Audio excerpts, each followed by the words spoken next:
CM Siddaramaiah ಅವರು ಒಂದು ಕೇಸನ್ನು ರಿಓಪನ್ ಮಾಡಿಸಿದ್ದಾರೆ. ಸಿದ್ದರಾಮಯ್ಯ ಅವರು ರಾಜಕೀಯ ದಾಳವನ್ನು ಉಳಿಸಿದ್ದಾರೆ. ಈ ಅರಮನೆ ಜಾಗದ ವಿಚಾರದ ವಿವಾದ ಶುರುವಾಗುತ್ತೆ. 472.16 ಎಕರೆ ಜಾಗ ಇಷ್ಟಾದ್ಮೇಲೆ ರಾಜಮನೆ ತಂದವರು ಸುಮ್ಮನಿರ್ತಾರ? ನಮಸ್ಕಾರ, ಪೊಲಿಟಿಕಲ್ ಸ್ಪೆಷಲ್ಗೆ ಸ್ವಾಗತ. ನೀವು ನೋಡ್ತಾ ಇದ್ದೀರಾ ನ್ಯಾಷನಲ್ ಟಿವಿ. ನಾನು ಶಿವಪ್ರಸಾದ್ ಮಾಗಡಿ. ಬಿಜೆಪಿಯಿಂದ ಮೈಸೂರು ಲೋಕಸಭಾ ಕ್ಷೇತ್ರಕ್ಕೆ ಮಹಾರಾಜ ಯದುವೀರ್ ಅವರ ಹೆಸರು ಯಾವಾಗ ಅನೌನ್ಸ್ ಆಯ್ತಲ್ಲ, ಅನೌನ್ಸ್ ಆದ ಕೂಡಲೇ ರಾಜಕೀಯ ಷಡ್ಯಂತ್ರ ಜೊತೆಗೆ ರಾಜಕೀಯ ದಾಳವನ್ನ ಕಾಂಗ್ರೆಸ್ ಉರುಳಿಸಿದೆ. ಸಿಎಂ ಸಿದ್ದರಾಮಯ್ಯ ಅವರು ಒಂದು ಕೇಸನ್ನು ರಿಓಪನ್ ಮಾಡಿಸಿದ್ದಾರೆ. ಬಹಳ ಹಿಂದಿನ ಕೇಸ್. ಆ ಕೇಸನ್ನು ರಿಓಪನ್ ಮಾಡಿಸಿದ್ದಾರೆ. ಆ ಕೇಸ್ ಬೇರೆ ಯಾವುದೂ ಅಲ್ಲ, ಅರಮನೆ ಮೈದಾನ. ಅರಮನೆ ಮೈದಾನದ ಸುತ್ತ ಇರುವಂತಹ ಜಾಗ. ಎಲ್ಲಿ ಅರಮನೆ ಮೈದಾನ? ನೀವು ಏರ್ಪೋರ್ಟ್ಗೆ ಹೋಗುವಂಥ ಸಂದರ್ಭದಲ್ಲಿ ಈ ಕಾವೇರಿ ಜಂಕ್ಷನ್ ಸಿಗುತ್ತೆ, ಅಲ್ಲಿ ಹೋದ್ರೆ ಅರಮನೆ ಸಿಗುತ್ತೆ. ಅರಮನೆ ಪ್ಯಾಲೇಸ್ ಗ್ರೌಂಡ್ ಸಿಗುತ್ತೆ. ಪ್ಯಾಲೇಸ್ ಇದೆ, ಪ್ಯಾಲೇಸ್ ಗ್ರೌಂಡ್ ಇದೆ. ಸುಮಾರು 472 ಎಕರೆ, 472.16 ಎಕರೆಯಲ್ಲಿರುವಂಥ ಜಾಗ ಅದು. ಈಗಲೂ ಕೂಡ ಆ ಜಾಗ ಹಾಗೆ ವಿವಾದವಾಗಿ ಉಳ್ಕೊಂಡಿತ್ತು.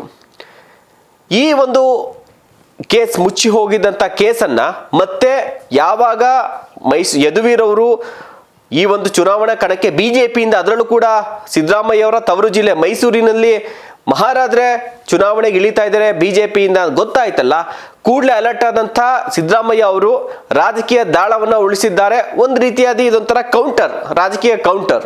ಯಾಕೆಂದರೆ ಇಷ್ಟು ವರ್ಷದಿಂದ ಮುಚ್ಚೋಗಿದ್ದಂಥ, ಅಂದರೆ ಸ್ಥಗಿತ ಆಗಿದ್ದಂಥ ಕೇಸ್ ಇದು. ಈಗ ಆ ಕೇಸನ್ನು ರಿಓಪನ್ ಮಾಡೋ ಮೂಲಕ ರಾಜಕೀಯ ದಾಳವನ್ನು ಉಳಿಸಿದ್ದಾರೆ.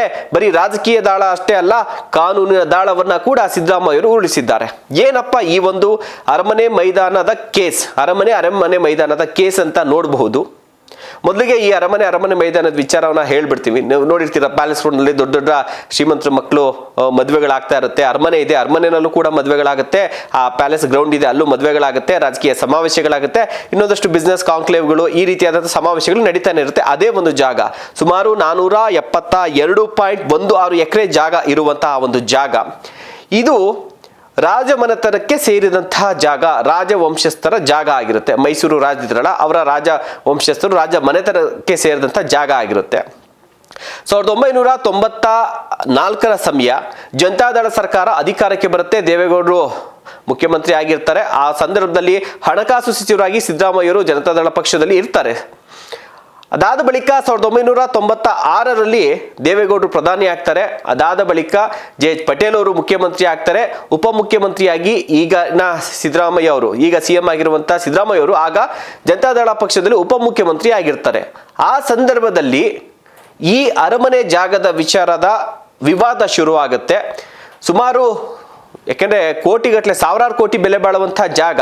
ಈ ಜಾಗ ರಾಜರ ಒಡೆತನದಲ್ಲಿದೆ. ಈ ಪ್ರಜಾಪ್ರಭುತ್ವದಲ್ಲಿ ಪ್ರಜೆಗಳೇ ರಾಜರು, ರಾಜಮನೆತನ, ಈ ರಾಜವಂಶಸ್ಥರ ಆಡಳಿತ ಇವ್ಯಾವುದು ಕೂಡ ಬೇಡ ಅನ್ನುವಂಥ ಕಾರಣಕ್ಕೆ ಆ ಜಾಗವನ್ನ ಸರ್ಕಾರದ ಸುಪರ್ದಿಗೆ ತೆಗೆದುಕೊಳ್ಬೇಕು ಅನ್ನುವಂಥ ನಿಟ್ಟಿನಲ್ಲಿ ಆಗಿನ ಉಪಮುಖ್ಯಮಂತ್ರಿ ಆಗಿದ್ದಂಥ 1996ರಲ್ಲಿ ಉಪಮುಖ್ಯಮಂತ್ರಿ ಆಗಿದ್ದಂಥ ಸಿದ್ದರಾಮಯ್ಯ ಅವರು ಒಂದು ವಿಶೇಷವಾದಂಥ ಒಂದು ಕಾನೂನನ್ನ ತಂದು ಅದರಲ್ಲಿ ಈ ಕಂಪ್ಲೀಟ್ ಅಷ್ಟು ಜಾಗ 472.16 ಎಕರೆ ಜಾಗ ಸರ್ಕಾರದ ಸುಪರ್ದಿಗೆ ಸೇರಬೇಕು ಅನ್ನುವಂಥ ಒಂದು ರೂಲ್ಸನ್ನು ಜಾರಿ ಮಾಡ್ತಾರೆ.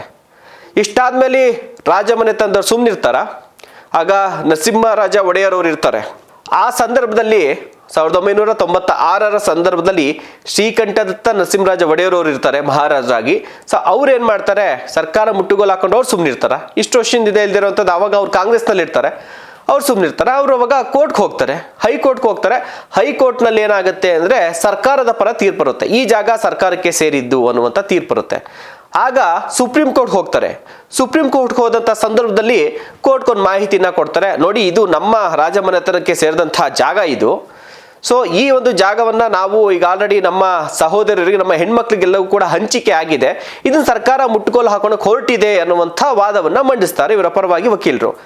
ಆಗ ಸುಪ್ರೀಂ ಕೋರ್ಟ್ ಏನು ಹೇಳುತ್ತೆ ಅಂದರೆ, ಸ್ಟೇಟಸ್ ಕೋ ಮೇಂಟೈನ್ ಮಾಡಿ ಅನ್ನುವಂಥ ಆದೇಶವನ್ನು ಮಾಡುತ್ತೆ. ಅಂದರೆ ವಸ್ತುಸ್ಥಿತಿ ಯಾವ ರೀತಿಯಾಗಿದೆಯಲ್ಲ ಅದನ್ನು ಹಾಗೆ ಕಾಪಾಡ್ಕೊಂಡು ಹೋಗಿ ಅನ್ನುವಂಥ ಒಂದು ತೀರ್ಮಾನ 1996ರಲ್ಲಿ ಕೊಡುತ್ತೆ. ಅಂದರೆ ಯಾವ ರೀತಿಯಾಗಿದೆ, ಯಾವ್ಯಾವ ಕಟ್ಟಡ ಎಲ್ಲೆಲ್ಲ ಆಗಿದೆ ಹಾಗೇ ಇರಬೇಕು. ಡಾಕ್ಯುಮೆಂಟ್ ಕೂಡ ಏನೇ ತಿದ್ದುಪಡಿ ಆಗಬಾರ್ದು. ಅಲ್ಲಿ ಯಾವುದೇ ಹೊಸ ಕಟ್ಟಡ ಕಟ್ಟಂಗಿಲ್ಲ, ಇರೋ ಕಟ್ಟಡನ ಹೊಡೆದಾಕಂಗಿಲ್ಲ. ಅದೇನಾದ್ರು ಬಿದ್ದರೆ ಬೀಳ್ಬೋದಷ್ಟೇ, ಹೊಸ ಕಟ್ಟಡ ಕಟ್ಟಂಗಿಲ್ಲ. ಡಾಕ್ಯುಮೆಂಟಲ್ಲಿ ಯಾವುದು ಕೂಡ ತಿದ್ದುಪಡಿಗಳಾಗಂಗಿಲ್ಲ, ಯಾವುದೇ ವಿಲೇವಾರಿಗಳಾಗಬಾರ್ದು ಅನ್ನುವಂಥ ಸ್ಟೇಟಸ್ ಕೋನ ಮೇಂಟೈನ್ ಮಾಡಿ ವಸ್ತುಸ್ಥಿತಿನ ಕಾಪಾಡ್ಕೊಳ್ಳಿ, ಯಥಾಸ್ಥಿತಿ ಕಾಪಾಡ್ಕೊಳ್ಳಿ ಅನ್ನುವಂಥ ಆದೇಶವನ್ನು ಮಾಡುತ್ತೆ. ಅಲ್ಲಿಂದ ಈ ಕೇಸ್ ತಣ್ಣಗಾಗುತ್ತೆ, ಮುಚ್ಚೋಗಿರುತ್ತೆ. ಈಗ ಸಿದ್ದರಾಮಯ್ಯ ಅವರ ಸರ್ಕಾರ ಕೇಸನ್ನು ರಿಓಪನ್ ಮಾಡುತ್ತೆ. ಇವರು ಅಧಿಕಾರಕ್ಕೆ ಬಂದ ಕೂಡಲೇ, ಎಲೆಕ್ಷನ್ಗಿನ ಮುಂಚೆ ಅಥವಾ ಅಧಿಕಾರಕ್ಕೆ ಬಂದ ಕೂಡಲೇ ಕೇಸನ್ನು ರಿಓಪನ್ ಮಾಡಿದ್ರೆ ತೊಂದರೆ ಇರ್ತಿರ್ಲಿಲ್ಲ.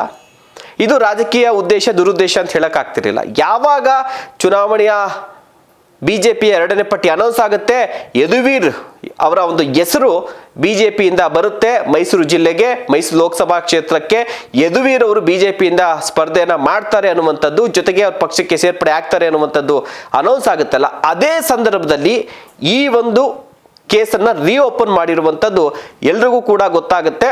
ಇದೊಂದು ರಾಜಕೀಯ ಉದ್ದೇಶ, ಜೊತೆಗೆ ಕಾನೂನು ಸಮರಕ್ಕೂ ಕೂಡ ಸಿದ್ಧ ಆಗಿರುವಂಥ ಒಂದು ಪ್ರಕರಣ ಅನ್ನುವಂಥದ್ದು. ಸೊ ಆಗ ವಿಪರ್ಯಾಸ ಅಂದರೆ ನೋಡಿ, ಆಗ ಜನತಾದಳ ಸರ್ಕಾರ ಇತ್ತು. ದೇವೇಗೌಡರು ಈಗ ದೇವೇಗೌಡರು ಕೂಡ ವಿರೋಧ ಮಾಡೋದು ಕಷ್ಟ ಆಗುತ್ತೆ. ಈ ಸಿದ್ದರಾಮಯ್ಯ ಸರ್ಕಾರ ತೆಗೆದುಕೊಂಡು ನಿರ್ಧಾರ ಇದೆಯಲ್ಲ, ದೇವೇಗೌಡರು ಕೂಡ ವಿರೋಧ ಮಾಡೋದು ಕಷ್ಟ ಆಗುತ್ತೆ. ಯಾಕಂದರೆ ಆಗ ದೇವೇಗೌಡರ ಸರ್ಕಾರ ಇರುತ್ತೆ, ಅಂದರೆ ಜನತಾದಳ ಸರ್ಕಾರ ಇರುತ್ತೆ. ಜನತಾದಳದಲ್ಲೇ ಇವರು ಮುಖ್ಯಮಂತ್ರಿ ಆಗಿರ್ತಾರೆ, ಸಿದ್ದರಾಮಯ್ಯ ಅವರು ಸಚಿವರಾಗಿರ್ತಾರೆ, ಆಮೇಲೆ ಇವರು ಪ್ರಧಾನಿ ಆಗ್ತಾರೆ, ಇವರು ಉಪಮುಖ್ಯಮಂತ್ರಿ ಆಗ್ತಾರೆ. ಆಗ ಇವರ ಸರ್ಕಾರ, ಆಗ ಒಡೆಯರವರು, ಶ್ರೀಕಂಠದತ್ತ ನರಸಿಂಹರಾಜ ಒಡೆಯವರು ಕಾಂಗ್ರೆಸ್ನಲ್ಲಿ ಇರ್ತಾರೆ. ಸೊ ಹೀಗಾಗಿ ಅವಾಗ ಆಪೋಸಿಟ್ ಇತ್ತು. ಸೊ ಇವಾಗ ದೇವೇಗೌಡರು BJP ಪರದಲ್ಲೇ ಈಗ ಮೈತ್ರಿ ಆಗಿರುವಂಥ ಹಿನ್ನೆಲೆಯಲ್ಲಿ ಅವರು ಇವಾಗ ಅವ್ರದೇ ಸರ್ಕಾರ ಇದ್ದಂಥ ಸಂದರ್ಭದಲ್ಲಿ ಆ್ಯಕ್ಷನನ್ನು ತೆಗೆದುಕೊಂಡಿದ್ದು. ಸೊ ಈಗ ಅವರು ಸಿದ್ದರಾಮಯ್ಯ ಅವರ ಸರ್ಕಾರ ನಿರ್ಧಾರವನ್ನು ವಿರೋಧ ಮಾಡೋಕ್ಕೂ ಕಷ್ಟ ಆಗುತ್ತೆ. ಯಾಕೆಂದರೆ ಇವರು ಅಧಿಕಾರದಲ್ಲಿ ಇದ್ದಂಥ ಸಂದರ್ಭದಲ್ಲೇ ಇವರು ಅದನ್ನು ತನಿಖೆಗೆ ಕೊಟ್ಟಿದ್ದು, ಕೇಸ್ ಹಾಕಿದ್ದು, ಮುಟ್ಕೊಲನ್ನು ಹಾಕೊಂಡು ಹೊರಟಿದ್ದು. ಇವಾಗ ರಾಜಕೀಯ ವ್ಯವಸ್ಥೆಯಲ್ಲಿ ಎಲ್ಲ ಬದಲಾವಣೆ ಆಗಿದೆ. ಸರ್ಕಾರ ಕಾಂಗ್ರೆಸ್ ಇದೆ, ಸಿದ್ದರಾಮಯ್ಯ ಅವರು ಕಾಂಗ್ರೆಸ್ನಲ್ಲಿದ್ದಾರೆ, ದೇವೇಗೌಡರು JDSನಲ್ಲಿದ್ದರೂ ಕೂಡ ಈಗ ಮೈತ್ರಿ ಆಗಿರುವಂಥ ಹಿನ್ನೆಲೆ ಅವರು ಕೂಡ ಮಾತನಾಡೋಕ್ಕಾಗೋದಿಲ್ಲ. ಸೊ ಸದ್ಯಕ್ಕೆ ಈ ಒಂದು ವಿಚಾರ ಈಗ ಸಾಕಷ್ಟು ಚರ್ಚೆಯಲ್ಲಿ ಇರುವಂಥದ್ದು. ಕಾನೂನು ಹೋರಾಟಕ್ಕೆ ಮುಂದಾಗಿದ್ದಾರೆ. ಕೇಸ್ನ ರಿಓಪನ್ ಮಾಡಿ ಸಚಿವ ಸಂಪುಟ ಸಭೆಯಲ್ಲಿ ಮುಖ್ಯ ಕಾರ್ಯದರ್ಶಿಯವರಿಗೆ CM ಸಿದ್ದರಾಮಯ್ಯ ಅವರು ಸೂಚನೆ ಕೊಟ್ಟಿದ್ದಾರೆ. ಇಷ್ಟು ದಿನ ಆದರೂ ಕೂಡ ನೀವು ಹಂಗೆ ಬಿಟ್ಟಿದ್ದೀರಲ್ಲ, ಅದಕ್ಕೆ ಸುಪ್ರೀಂ ಕೋರ್ಟ್ ಒಬ್ಬ ಒಳ್ಳೆ ಲಾಯರನ್ನು, ಅನುಭವ ಇರುವಂಥ ಲಾಯರನ್ನು ಇಟ್ಟು ಕೇಸನ್ನು ಮುಂದುವರಿಸಿ ಈ ಜಾಗ ಶತಾಯಗತಾಯ ಸರ್ಕಾರಕ್ಕೆ ಸೇರಲೇಬೇಕು, ಮುಟ್ಕೋಲು ಹಾಕೊಡ್ಲೇಬೇಕು ಅನ್ನುವಂಥದ್ದು. ಆದರೆ ರಾಜಮನೆ ತಂದವರು ಇದನ್ನು ಬೇಕಾದ್ರೆ ಸಾರ್ವಜನಿಕ ಬಳಕೆಗೆ ಬಿಡ್ತೀವಿ, ಆದರೆ ಸರ್ಕಾರ ಸುಪರ್ದಿಗೆ ಮಾತ್ರ ನಾವು ಕೊಡೋದಿಲ್ಲ ಅನ್ನುವಂಥ ನಿಟ್ಟಿನಲ್ಲಿ ಅವರ ಒಂದು ವಾದ ಆಗಿರುವಂಥದ್ದು. ಮುಂದೆ ಕಾನೂನು ಹೋರಾಟ, ಕಾನೂನು ಸಮರ ಹೇಗಾಗುತ್ತೆ ನೋಡಬೇಕು. ಆದರೆ ಒಂದಂತೂ ನಿಶ್ಚಿತ, ಇದೇನಾದರೂ ಕೂಡ ಈಗ ಯಥಾಸ್ಥಿತಿ ಕಾಪಾಡ್ಕೊಳ್ಳಿ ಅನ್ನುವಂಥ ನಿಟ್ಟಿನಲ್ಲಿ ಇದ್ದಂಥ ಕಾರಣದಿಂದಾಗಿ ಆ ಜಾಗದ ಮೇಲೆ ಯಾರು ಕೂಡ ಕಣ್ಣಾಕಕ್ಕಾಗಿಲ್ಲ, ಯಾರು ಏನು ಮಾಡೋಕ್ಕಾಗಿಲ್ಲ. ಮದುವೆಗಳಾಗುತ್ತೆ, ಬಾಡಿಗೆಗೆ ಕೊಡ್ತಾರೆ. ಇದೇನಾದ್ರು ಕೂಡ ಸರ್ಕಾರದ ಸುಪರ್ದಿಗೆ ಏನಾದ್ರು ಬಂತು ಅಂತಂದರೆ ಈ ಜಾಗ ಹರಿದು ಹಂಚಿಕೆ ಆಗಿ ರಿಯಲ್ ಎಸ್ಟೇಟ್, ಭೂಮಾಫಿಯಾ, ಜೊತೆಗೆ ರಾಜಕಾರಣಿಗಳ ಒಂದು ಬಂಗ್ಲೆಗಳು ಕಟ್ಟಕ್ಕೋ, ಬಿಲ್ಡಿಂಗ್ಗಳು ಕಟ್ಟಕ್ಕೋ, ಮಾಲ್ಗಳು ಕಟ್ಟಕ್ಕೋ ಹರಿದು ಹಂಚಿಕೆ ಆಗೋದ್ರಲ್ಲಿ ಯಾವುದೇ ಸಂದೇಹ ಇಲ್ಲ. ಜಾಗ ಅಂತೂ ಗುಳುಮಾಯ ಆಗೋದ್ರಲ್ಲಿ ಯಾವುದೇ ಅನುಮಾನಗಳಂತೂ ಇಲ್ಲ. ಸೊ ಕಾನೂನು ಹೋರಾಟ ಹೇಗಾಗುತ್ತೆ ನೋಡೋಣ. ನಮಸ್ಕಾರ.